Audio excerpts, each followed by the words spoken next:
말씀 보겠습니다. 사도행전 16장 31절 말씀입니다. 217페이지 찾으시면 편하시겠습니다.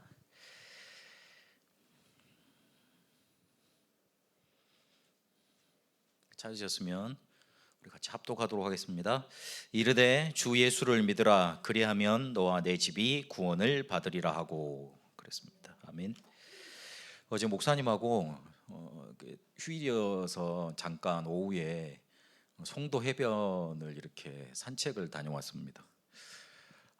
근데 이게 갑자기 이렇게 탈이 나기 시작하는 거예요. 그래가지고 화장실을 찾는데 송도 해변가에 사람들 많고 화장실은 잘 없더라고. 그래가지고 캠핑장 가다가 화장실이 저기 있길래 어디 문이 있는 거 살펴보니까 없어요. 그래가지고 제 몸에 그 펜스 이렇게 뛰어넘어가지고 들어가가지고 1차 화장실을 갔네요.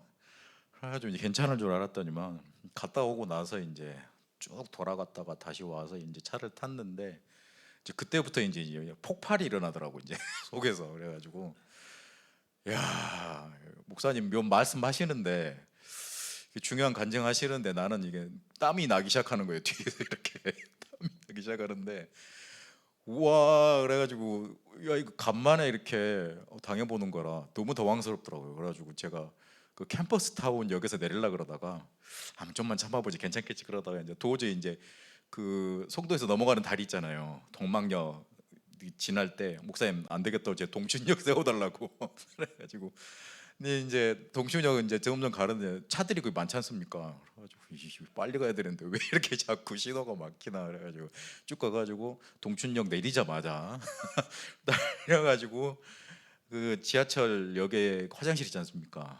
들어갔더니만 여기가 천국이구나 그래 싶었습니다. 그게 바로 다락방입니다. 제가 뭘 수준 높은 말인데 다 이해하셨죠? 그게 다락방이에요. 문제 가진 사람이 갈급해져 있습니다. 그래서 답을 찾아 막 헤맵니다. 영혼과 무슨 상태에 탈이 나 있는 상태예요. 그래가지고 딱 그것밖에 생각이 안 나요. 어떻게든 이걸 해결하고 싶어요. 그런데 주변에 보니까 굿하는 데가 있거든요. 찾아갑니다. 곳곳 포스트마다 그 무당들이 쉽게 말하면 지역을 장악하고 있는 거예요. 그러니까 찾아갑니다. 근데 만약에 우리가 답을 해결해주고 성경에서 가지고 이렇게 해답을 줄 수 있는 복음운동, 전도운동을 시간 정하고 장소 정해놓고 계속 우리 집에서 하고 있다, 분명히 연결되게 돼 있습니다. 그게 다락방입니다. 제가 제 치부를 자꾸 말씀드리는 이유는 다락방을 해야 되겠다 마음을 잡수시라고. 주변에 그렇게 갈급한 자들 있습니다. 많은지는 모르겠는데 있습니다. 여러분이 교회 오게 되시게 된 거 한번 잘 생각해 보세요. 그런 갈급한 마음이 있어서 오셨을 거 아니에요. 그렇다면 충분히 내 주위에도 그런 사람이 있다고 봐야 됩니다. 그러면 그 사람을 바로 교회로 데려오면 좋겠지만 이 사람을 현장에서 성경 공부 가르치고 성경 가르치고 그다음에 구원받게 만들고 영접하게 만들고 기도 뭔지 가르쳐서 그래서 이 사람을 교회로 데리고 오는 겁니다. 그게 원래 성경에서 했던 다락방 전도 운동입니다. 우리가 지금 그거 하자는 겁니다. 그래서 마음을 잡수셔야 돼요. 내가 그거 해야 되겠다. 그러면 우리 요즘에 유 목사님 자꾸 그렇게 말씀하시잖아요. 언약 잡으면 하나님이 언약 그대로 이루신다고. 그게 언약 잡은 거예요. 그게. 그래서 이렇게 말씀 운동을 계속 펼치고 있으면 어떻게든 사람이 만나져서 오게 될 거 아닙니까? 그때 오게 되는 그리고 연결되어지는 고리가 뭐냐면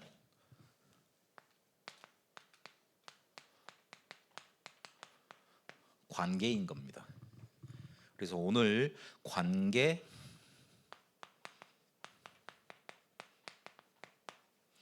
중심 전도 그렇게 나와 있습니다.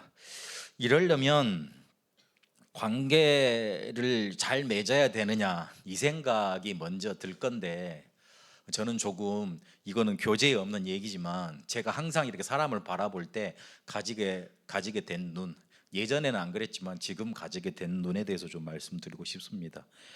이 관계를 우리가 잘 맺고 사람을 잘해줘야 된다 그 말은 아닙니다. 그 사람이 성격 바꾸기가 쉽지 않잖아요. 저 같은 경우에 되게 예민하거든요. 보시 보시기 어떻게 보실지는 모르겠지만 되게 예민해요.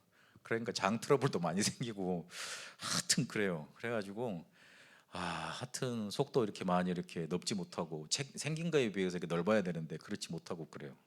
예전에는 제가 설교할 때 애들이 떠들면 그걸 가만히 안 놔뒀습니다.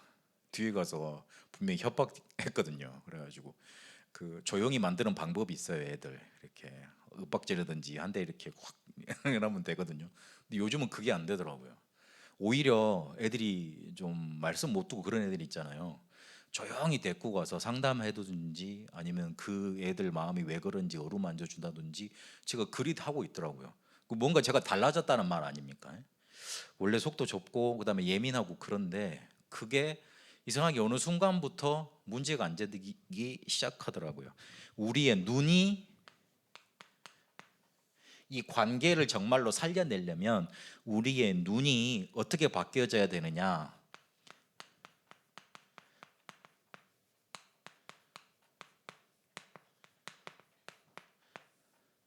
나한테는 문제 없다. 이렇게 바뀌어지면 됩니다. 좀 정확히 말해보면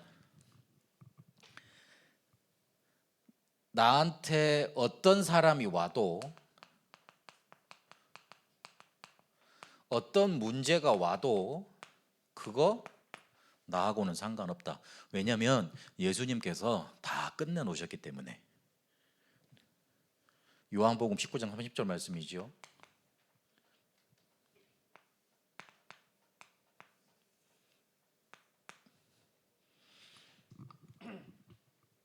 나에게는 그 어떤 것도 문제 없다는 눈이 딱 나에게 있어지면 사람들 살릴 수 있습니다.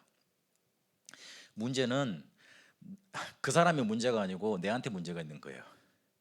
그 사람은 항상 사람들이 우리한테 문제를 가지고 올 때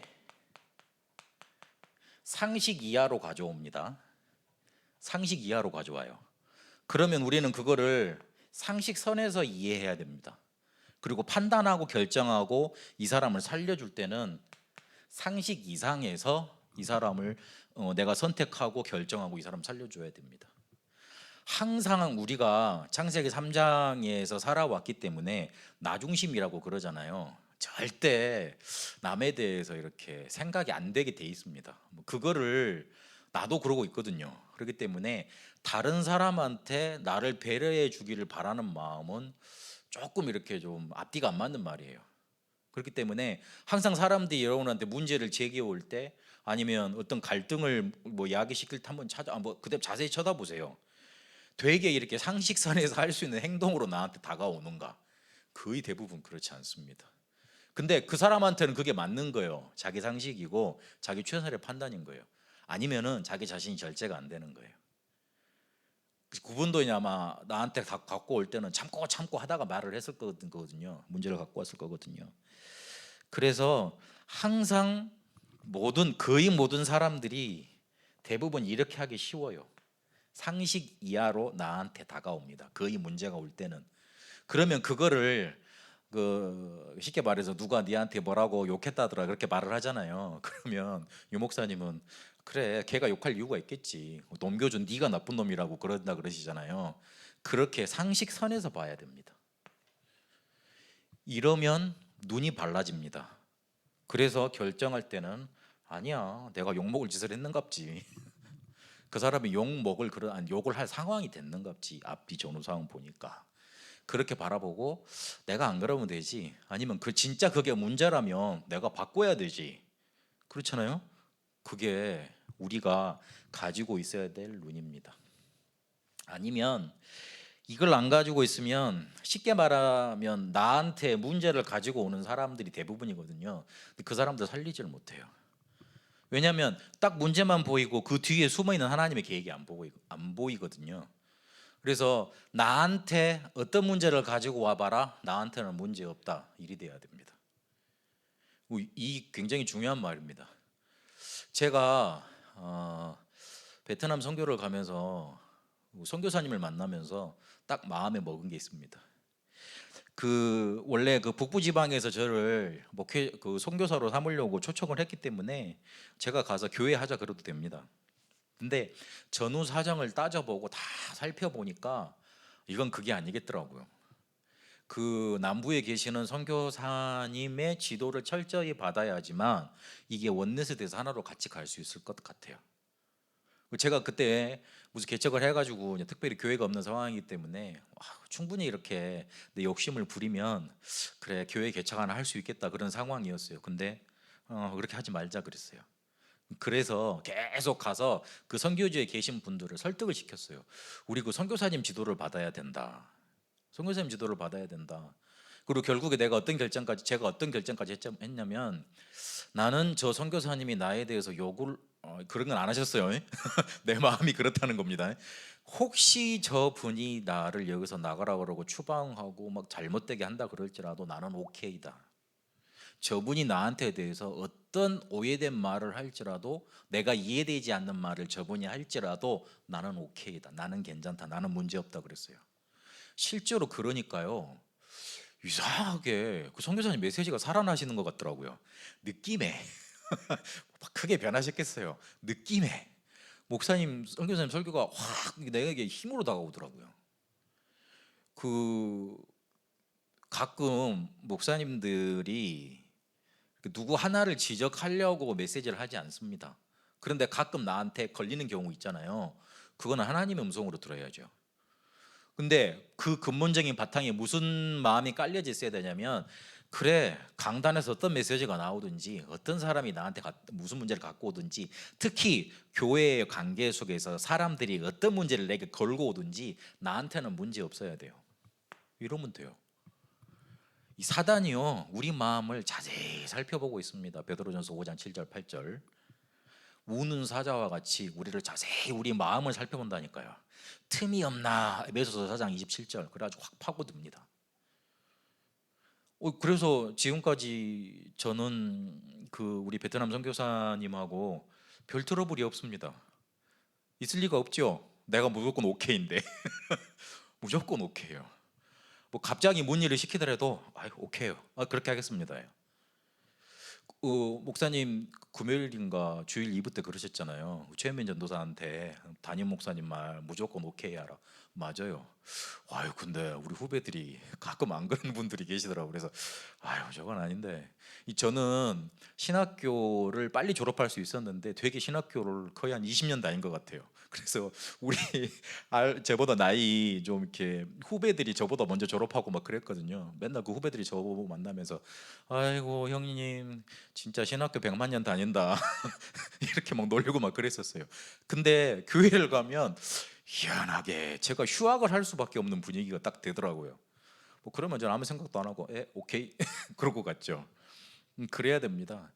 제가 이 말씀을 드리는 이유는 내게 어떤 문제를 가져와도 나는 문제 안 된다. 딱 이 마음을 잡수시라고요. 이러면 사람을 살리는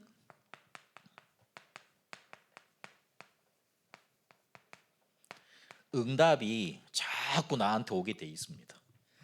하나님이 사람을 갖다 주기만 하면 내한테서는 저 사람에 대해서 저거 고쳐야 되는데 이거 고쳐야 되는데 이거밖에 안 보여요. 하나님이 사람을 어떻게 갖다 붙이겠어요? 사람을 하나님이 나한테 갖다 붙여주시면 네 이거 고쳐라 저거 고쳐라 이것밖에 이렇게 안 보여. 문제밖에 안 보여. 근데 반대로 하나님이 나한테 사람을 갖다 붙여주시면 쟤는 정말로 소중한 사람이구나. 하나님의 계획이 있는 애구나. 정말로 얘는 엄청난 하나님의 응답을 누릴 사람이구나. 그렇게 소중하게 보여요.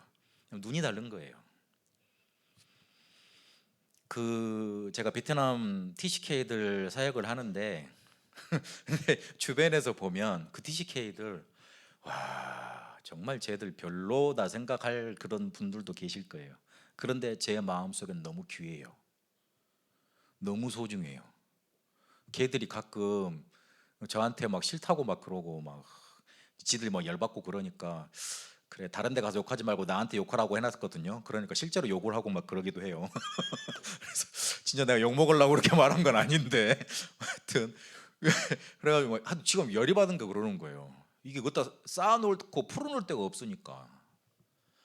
근데 주변에서 보면 이 목사님한테 랩런트가 그렇게 함부로 말할 수 있냐고 되게 막 그렇게 막 소리 뭐 들을 만한 그런 문제 가진 랩런트들도 있어요. 근데 저는 걔들 만날 때마다 너무 소중해요. 야, 물론 교회가 작으니까 한 사람 한 사람이 소중합니다. 그거를 넘어서서 얘들이 나중에 복음 때문에 베트남을 살릴 애들이고 한국하고 연결시켜줄 애들 아닙니까? 어떻게 될지 모르지 않습니까? 그러고 보니 저도 교회에서 되게 말썽쟁이였어요. 어릴 때 어머니 아버지가 교회 다니신다고 어머니가 조금 교회 중직자라고 선생님들 막 형들 막 발길로 차고 막 그랬거든요. 그때 생각이 나더라고요. 아, 내가 옛날 거 제대로 돌려받는 것 같구나. 그러나 나를 포기하지 않고 저를 중학교 2학년 때부터 고등학교 3학년 때까지 같이 월반을 하면서 내 사정, 내 모든 거, 내 문제 알면서 이렇게 가르쳐준, 지켜준 선생님이 계셨거든요. 한 번도 그 선생님이 저를 포기하지 않으셨던 것 같아요. 자기 사비 다 털어가지고 먹이고 다락방 훈련도 시키고 그리고 같이 자기도 하고 상담도 해주고 나중에 다락방까지 접하도록 만들어 주셨어요. 근데 그 생각이 나서 나한테는 너무 소중해요. 근데 그 마음을 걔도 조금 이제 알아가는 것 같더라고요. 가끔 저번 주에는 나한테 그러더라고요.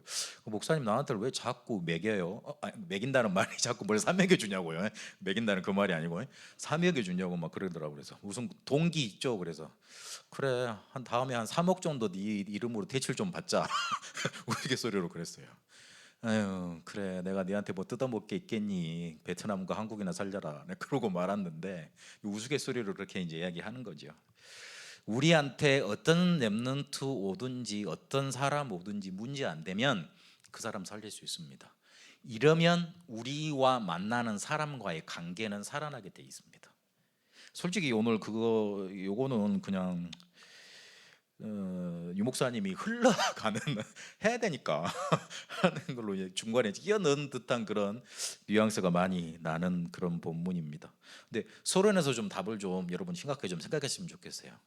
어떤 사람 문제 오든지 상관없다. 딱 그렇게 붙잡으시면 됩니다. 나와 관계된 사람의 문제만 바라보는 게 아닙니다. 이 문제 뒤에 있는 하나님의 계획 그리고 숨겨져 있는 하나님의 축복을 제대로 바라볼 수 있어야 됩니다. 그래야지만 관계 중심 전도 살아나고 지속되고 계속되게 되어 있습니다. 사역자는 바뀔 수 있습니다. 그런데 조장은 그 지역 그 현장에 계속 있는 사람이에요. 근데 그렇게 계속 있어야 되는데 관계가 안 되면 사람을 기본적으로 살리는 눈이 없으면 전도 지속 안 되죠. 그렇겠죠. 그건 당연한 말이 되잖아요. 그래서 이 말씀을 드린 겁니다. 오늘 그 본론 교재 처음 보시면 관계 중심 전도는 나와 관계되는 나를 아는 사람 중심으로 전도하는 걸 말한다.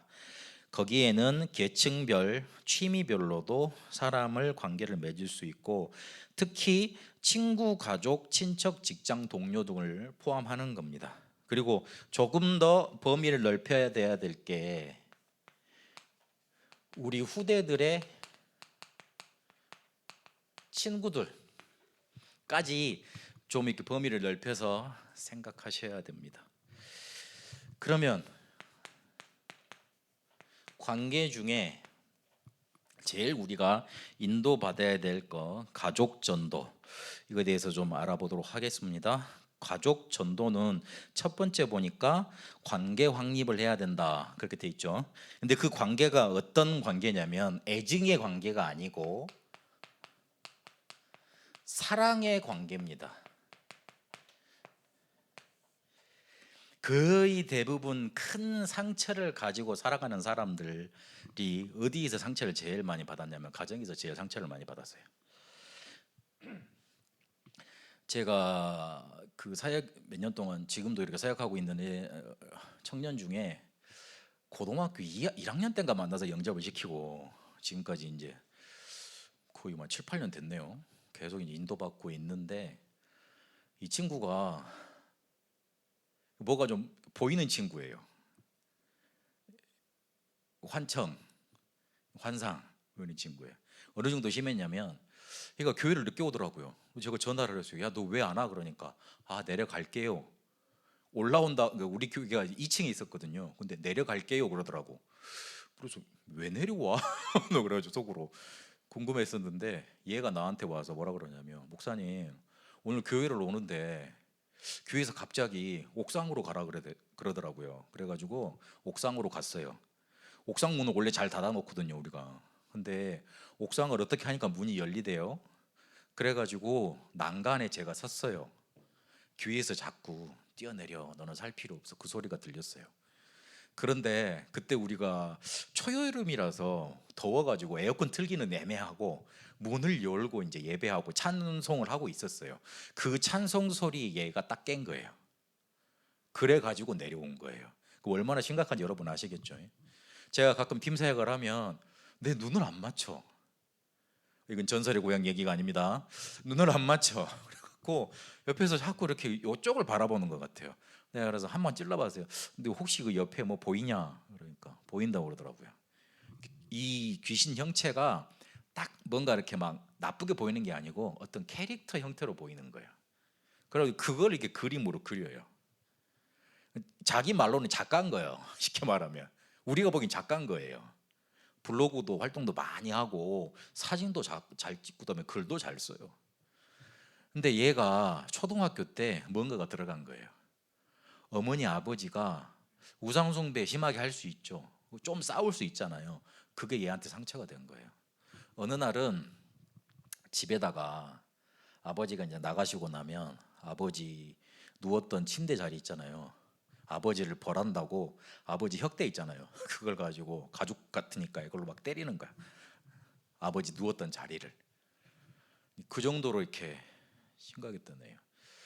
근데 이게 야 그래가지고 제가 이제 교회를 잠깐 옮겼을 때 얘가 이제 어떤 심각한 상태인 줄 알고 다락방을 매일 할 수 있도록 팀을 짜줬어요. 근데 웬걸 내가 나가고 난 다음에 한 놈이라 그럴게요. 한 놈도 다락방을 제대로 안 한 거예요. 거긴 여자 청년들도 있는데 제가 그렇게 말하면 또 욕이 되기 때문에 얼마나 열이 받든지. 걔가 어디를 갔냐면 뮤 돌아다니다가 대순진리로 가버린 거예요. 그리고 거기서 1년 동안 거기서 얘가 그렇게 또 포교 활동을 했더라고. 나 기가 차서 그래가지고 당장 야 임마 이러고 와. 제 말은 잘 들으니까 와 임마 정신 차려 거기 가지 마. 거기 네 하나님 자녀가 왜 가 있어. 안 그래도 자기가 나오려고 그랬대. 안 맞더래 자기하고는. 야 그래가지고 이제 걔를 데리고 거의 한 100일을 진짜 한 100일 중 100일 넘었을 것 같아요. 계속 하루도 빠짐없이 이제 말씀 공부한 거예요. 그땐 제가 시간이 많았으니까. 지금은 줌으로 하면 되잖아요. 그때는 직접 만나서 이제 100일 동안 계속 한 거예요. 나도 미쳤지. 100일 동안 어떻게 할 수 있었을까요? 근데 너무 얘가 불쌍한 거예요. 안 도와주면 안 되겠는 거예요. 100일 정도 지나고 나니까 뭔가 샥 벗겨지더니만 이야 그 다음부터는 좀 재정상으로 돌아오더라고요. 그러나 군대 못 갈 줄 알았어요. 자살할까 봐. 근데 군대 갔다 오고 비록 보충력입니다만은 잘 제대하고 그러고 지금 직장 잘 다니고 있어요. 그래가지고 얘하고 목요일마다 이제 줌으로 예배 드리지요. 내 마음속에는 걔 결국 이제 예배에 꼭 성공시키게 만들겠다는 얘기 있는 거예요. 그리고 제가 일본에 있는 랩넌트 하나를 제가 이제 지금까지 연락하는 애가 있어요. 얘는 지 말대로 하나님 자녀, 하나님 안 믿을래요? 이제 불신자를래요? 선언하는 애예요. 다 그 같이 신앙생활을 했던 애들이 걔를 저주하더라고요. 교회에 좀 일이 있었습니다. 근데 걔를 저주하더라고요. 근데 그것도 왜 하면 아프대요. 등치가 나랑 비슷하거든요. 근데 얘가 머리가 똑똑해. 일본에서 교포로 공부를 하면서 너무 잘해가지고 고려대를 그냥 그러니까 어차피 뭐 제외 국민들은 쉽게 들어가죠. 그런데 고려대 가서 심리학 계통으로 또 공부를 했어요. 고려대가 그 심리학 계통은 이렇게 유명하거든요. 그 친구도 어릴 때 엄마 아빠 이렇게 너무 싸우셔가지고 상처가 많아요. 그리고 그 상처 많은 사람들 와서 이렇게 툭툭 내뱉는 말, 쏘는 말 있지 않습니까? 근데 그거를 교회에서 한 사람도 제대로 받아주지를 못하는 거예요. 자, 왜 저러지? 등치도 산만하지. 말은 이렇게 툭툭 막 이렇게 가끔 이렇게 머리가 좋으니까 그 가끔 이렇게 돌려까는 말 있잖아요. 돌려까는 말 그런 걸 잘해. 그러니까 그거를 듣는 사람은 기분이 많이 나쁘죠. 그래가지고 그게 너무 마음이 아파서 가끔 제가 이렇게 카톡을 하고 전화로 연락을 해요. 지금까지도 해요. 너 그 저주 받아서 다시 하나님께 돌아오지 말고 하나님한테 축복을 너무 많이 받아서 하나님이 믿어져서 다시 돌아와라. 내가 기다려줄게. 네 돌아오면 내가 네 장로 세워줄게 그랬어요. 아유 너무 좋다고. 아 다른 목사님들은 안 그러던데 목사님은 왜 그런지 모르겠다고 막 그러면서 가끔 일본 가면 그 친구 만나고 그러거든요.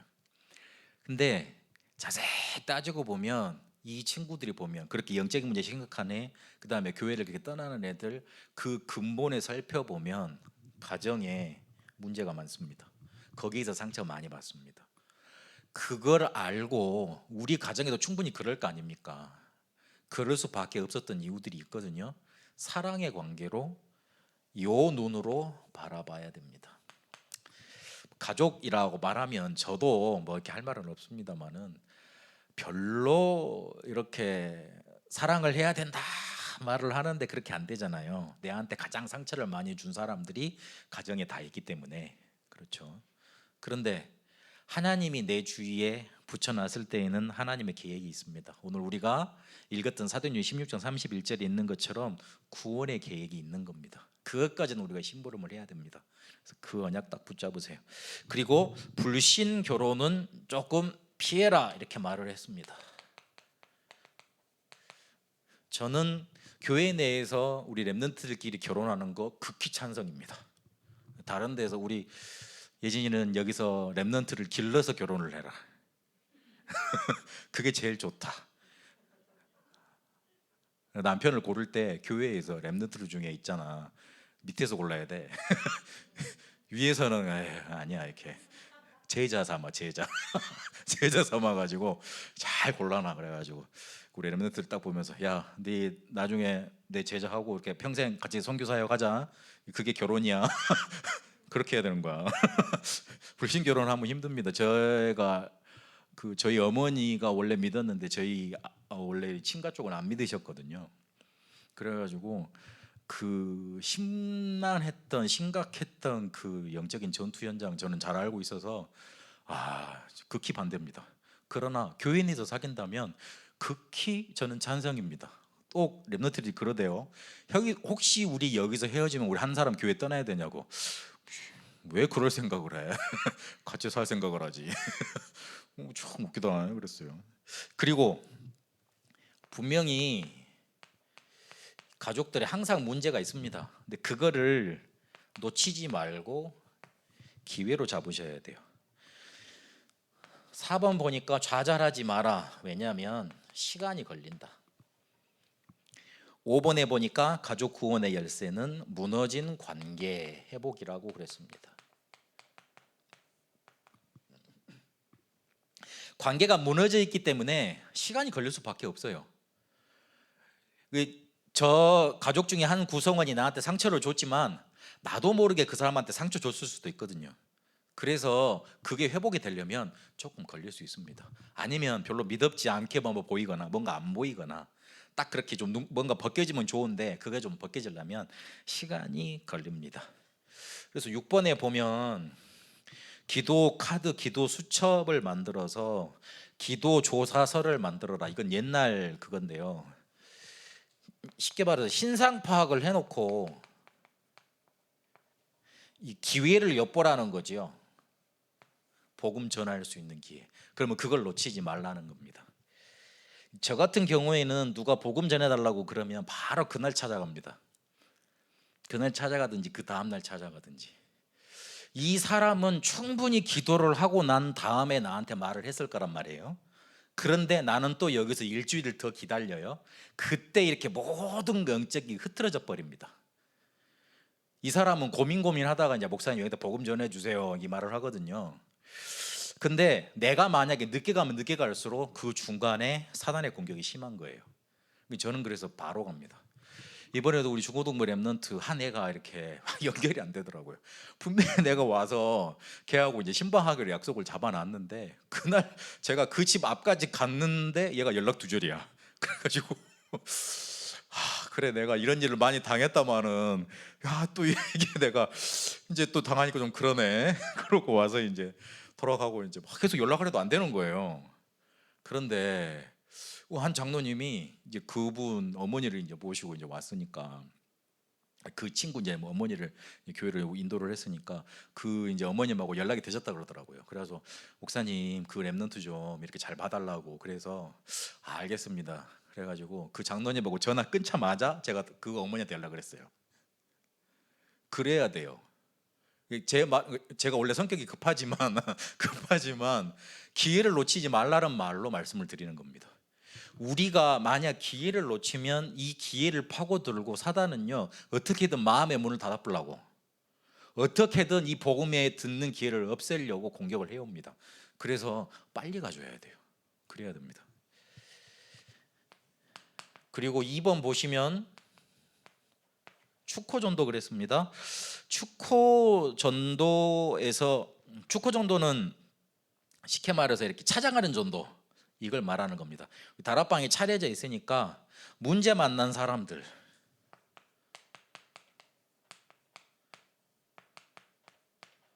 특히 병 걸린 사람들 환자들 그리고 혹시 구술했는데 실패된 사람들 이 사람 중심으로 찾아가시면 됩니다. 1번에 보시면 하나님이 예비해 두셨고 성령께서 마음문을 열어두셨고 갈급한 자가 있습니다. 그 사람 찾아가면 됩니다. 그리고 세 번째 노방전도 되어 있습니다. 노방전도는 여기 왜 끼들는지 모르겠는데 그냥 길 가다가 전하는 거 아닙니까?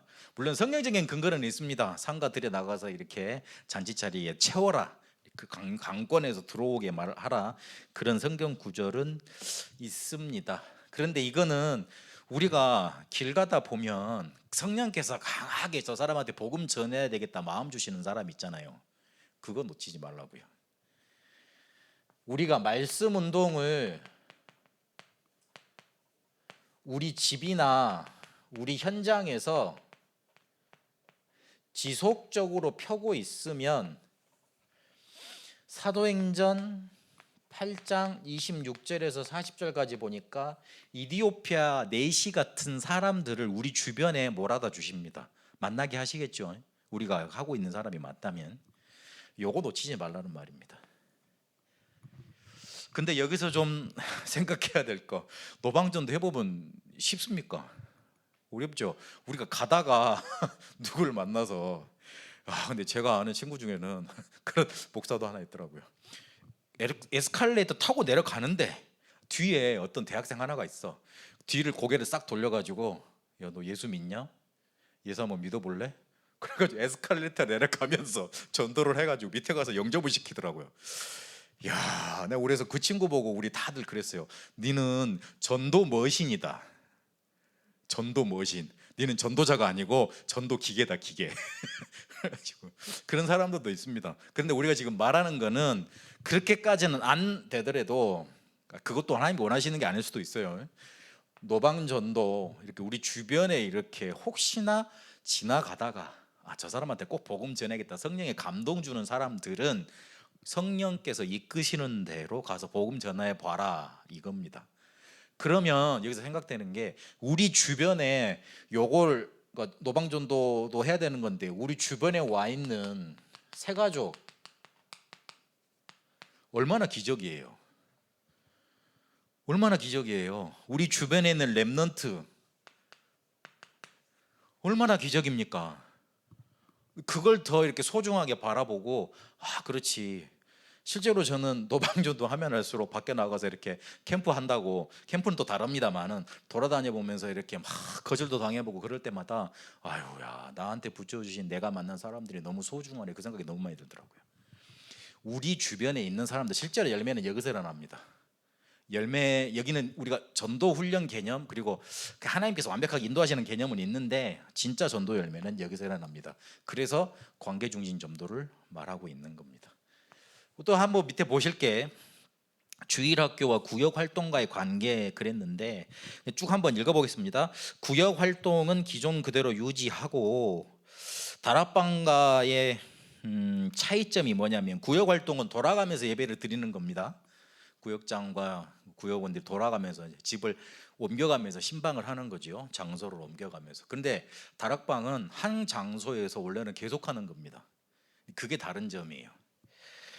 그렇기 때문에 한 장소 시간을 정해 놓고 계속 하고 있으면 이게 지역화가 돼서 지역의 그러니까 지역화라는 말은 소문이 나게 돼 있다는 말이에요. 저번에 그 춤추러 계속 모이고 있으면 온다고 막 그렇게 말씀드렸잖아요. 그런 것처럼. 그리고 복음 중심의 성경 공부, 구역 공과 교제는 지금까지 우리가 계속 살펴봤듯이, 우리는 교단은 다릅니다만은 그냥 이렇게 삶이나 아니면 성경 지식이나 그걸 많이 포럼을 해요. 교제를 해야 되니까. 그런데 다락방은 복음 중심의 성경 공부를 계속 하는 거지요. 그리고 문제 있는 사람을 초청해서 그 사람 문제 해결을 놓고 치유를 놓고 합심기도하는 장이 다락방입니다. 그리고 그냥 단순히 그게 성경 공부 형태로만 계속 가는 게 아니고 지교회, 소교회 운동으로 계속 발전하도록, 생명운동이 일어나니까 그렇게 하도록 염두로 두고 하는 겁니다. 그리고 기관은 솔직히 교제의 장으로 많이 이렇게 꾸려져 있는데 전도 선교의 방향으로 바꾸고 이거를 전도 선교 방향으로 이끌어준 지도자 양성을 해야 된다, 그렇게 말씀을 하셨고요. 특히 더 중요한 건 유년주일 학교인데 이거는 조직을 강화해서 학년별, 그다음에 중고등부 리더 세우고 교사들 다락방 이해시켜서 지역마다 다락방 하는 거, 그거를 말씀 이렇게 강조를 하셨습니다. 이거는 20년 전, 거의 30년 전에 구성된 교재이기 때문에 그 당시에 사람들한테 지금 이거 다 폐지하고 전도 중심으로 새로운 조직을 짜자 그러면 어렵잖아요. 그래서 그리고 그거를 이해시킬 수 있는, 이해될 수 있는 그런 어느 정도 엘리트들 아니면 그 정도 이렇게 유목사님하고 전도 전략을 나눌 수 있는 사람들이 모인 상태에서 교재가 나온 게 아니잖아요. 지금까지 교회라 그러면 구역 활동하고 사람들끼리 모여서 친교하고 교제하고 그러다가 사람들이 교회에 와서 구원받는 줄 알고 그렇게 계속 신앙생활을 해오던 사람들인데, 그것을 급변하게 바꿀 수 없으니 그런 기존 조직을 많이 바꾸는 데는 한계가 있으니 그냥 놔두고 거기에서 전도 활동을, 다락방을 펴나갔던 겁니다. 그런 의미에서 지금 이거를 관계를 말씀하고 있는 거예요. 그렇게 해석을 하시면 되고요. 여기서 드는 생각은, 그러면 과연 우리가 전도운동 지금 30년 틀어왔다고 그러는데 그러면 계속 구역 이렇게 놔두면서 이렇게 우리 계속 전도를 해야 되느냐? 그냥 아예 우리 계속 훈련 받아 왔으니까 좀 새로운 조직을 짜서 지역 중심으로 완전히 전도운동 파고들 수 있도록 그렇게 만드는 건 어떠냐? 그런 생각도 좀 해봐야 됩니다. 근데 지금 우리 교회가 그렇게 바꾸기는 힘들 거예요. 왜냐하면 체계가 다 잡혀있기 때문에. 근데 이 체계를 다른 교단에서는 셀 목회 그래가지고요. 셀 전도 여러분 들어보셨죠? 그래, 그것도 다락방 비슷하거든요. 그걸로 다 이렇게 바꿔놓더라고요. 그러니까 앞에서 워낙 한 사람이 확 이끌어가 버리면 돼요. 그래가지고 그거를 계속 강조를 하면서 그러면 되는데, 그렇게 하면 나중에 되다가 이제 또 이제 못 따라오는 사람들이 있으니까 문제가 생길 수 있죠. 그래서 그거는 좀 지양을 해야 됩니다만은, 여러분 머릿속에는 우리가 지역 중심으로 장로님 계시고 권사님들 계시고 렘넌트들 다 모여서 지교회 중심으로 전도운동하고 거기서 수요예배도 드리고 금요기도도 드리고 전도 캠프도 가고 확장주기도 하다가 와 이렇게 영적으로 살아나고 새벽기도 하고 그러다가 교회의 예배의 페스티벌로 모이는 거예요. 그걸 한번 상상해 보세요. 그걸 한번 상상해 보세요.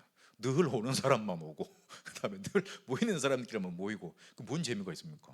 그렇잖아요. 그걸 생각해 한번 보세요.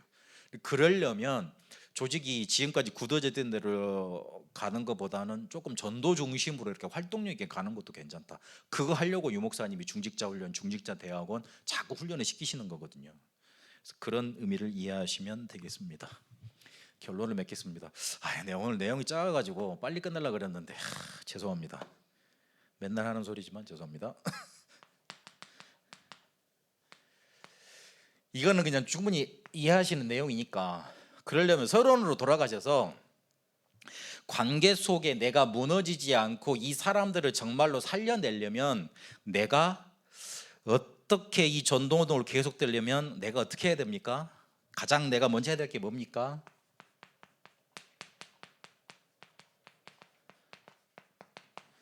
내가 살아나야 됩니다. 나한테 오는 문제 가지고 오는 사람들이 나한테 문제가 안 되려면 내가 살아나면 돼요. 쉽게 말해서 내가 행복하고 내가 기쁘고 내가 문제 없으면 돼요. 그러면 어떤 사람이 나한테 돌 던지더라도 그냥 내 마음이 푸른 잔잔한 바다 같기 때문에 돈 던지면 풍덩하다가 이렇게 물결 치다가 없어져 버려요.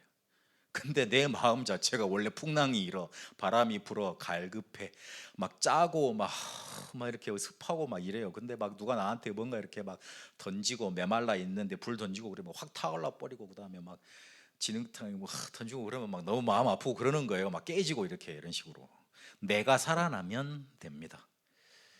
그래서 내가 살아나려면 실제로 여러분이 계속 하셔야 될 게 있어요. 그게 뭐냐면 이번 핵심 때도 랩넌트 데이 때도 말씀 유 목사님이 하셨죠. 서밋 타임 계속 가지셔야 돼요.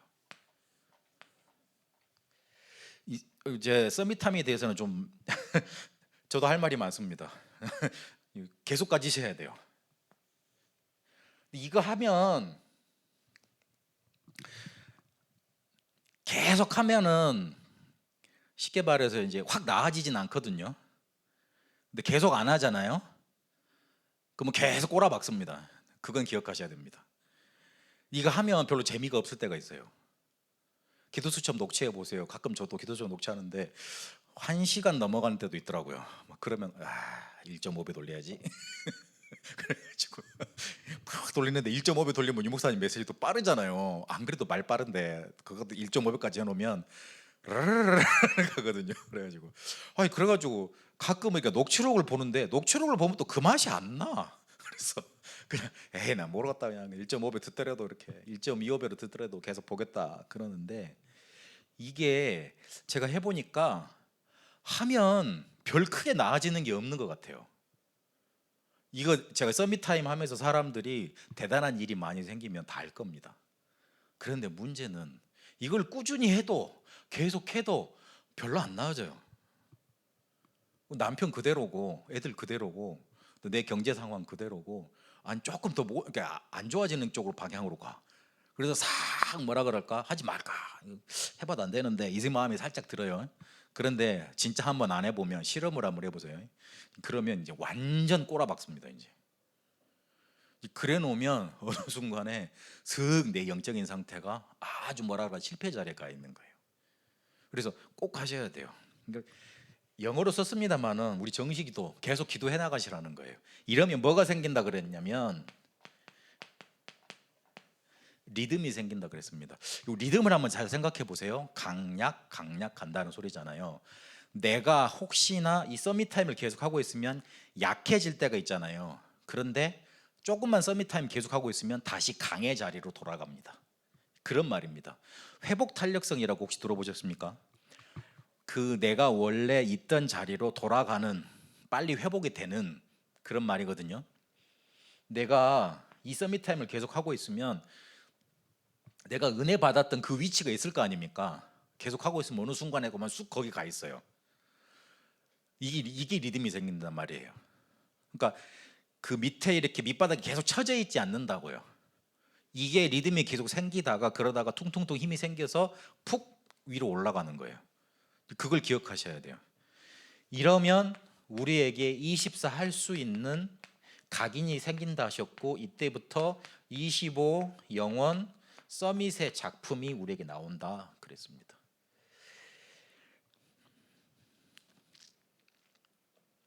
그래서 문제는 요거죠. 서밋 타임. 나를 살려내는 서밋 타임. 요거를 내가 계속할 수 있고 쉽게 할 수 있고 지속적으로 할 수 있는 방법을 찾아내시면 돼요. 저 같은 경우에는 목회자니까 어쨌든 메시지를 해야 되니까 메시지를 녹취를 하고 그다음에 그거 요약을 하고 기도 카드 만들고 그걸로 글 쓰고 전달하고 새벽 기도회나 아니면 기도회 인도하고 그렇게 하기로 마음먹었어요. 시간이 좀 많이 들죠. 저 같은 경우는 2시간 그 정도는 잡아야 돼요. 그렇게 많이 들죠. 근데 여러분을 그렇게 하라는 말이 아닙니다. 이 기도 수첩 편집이 잘 되어 있기 때문에 그것만 잘 읽어도 되도록 그렇게 만들어져 있습니다. 그렇기 때문에 그것만 잘 읽고 한 단어만 요약을 하고 마음속에. 그리고 더 중요한 건 이 서밋 타임 중에 서밋 타임이 언제냐면 예배 시간이에요. 예배 시간이에요. 제가 그 페이스북에 보면 과거의 오늘이라는 게 나오거든요. 오늘 한 5년 전인가 2017년도에가 하박국 말씀으로 제가 글을 썼더라고요. 여호와는 성전에 계시느니라 이렇게 하박국에 말씀하고 계시거든요. 근데 제가 그거를 어떻게 받았냐고 포럼을 제가 기록을 했냐면 나는 문제 속에서 세상 속에서 살다가 너무 힘들었는데 이걸 어찌할 바 모르겠는데 예배 와서 교회에 와서 예배 한번 드렸는데 저게 답이구나. 하나님이 나한테 말씀으로 저렇게 답을 주시는구나. 과연 여호와는 하나님은 성전에 계시는구나. 그렇게 제가 받았다고 그렇게 포럼을 써놨더라고요. 맞잖아요. 우리의 문제 어떻게 아실 거예요, 하나님이? 우리의 꽁꽁 숨겨놓고 있는 속마음 그거 누가 알아채겠어요? 근데 희한하게 예배만 오면 내 마음이 시원해질 정도로 하나님이 나에게 복음으로 답을 주셔요. 내가 다른 거 해결해 보려고 열심히 노력하고 막 마음이 막 심란하고 그랬는데 와서 예배 한 번 드리고 찬송 한 번 부르고 성경 말씀 읽고 목사님 메시지 듣는데 내 마음이 시원해져요. 해결은 아직 안 됐어요. 시원해져요. 근데 그 시원한 마음으로 계속 예배 드려요. 어느 순간에 보면 말씀이 내게 확 부딪혀 와요. 그거 붙잡고 기도했는데 하나님이 실제로 내게 역사하세요. 과연 여호와는 성전에 계시느니라. 서밋 타임 중에 서밋 타임 예배입니다. 그래서 그렇게 혹시 막 주중에 너무 바쁘시면 예배 한순간만이라도 확 집중하게 그렇게 드리세요. 그러면 됩니다. 여러분 관계 중심 전도 이건 우리가 다 알 수 있는 내용이고 그냥 관계 잘하라는 겁니다. 그러면 그 통해서 계속 전도문 열린다는 말입니다.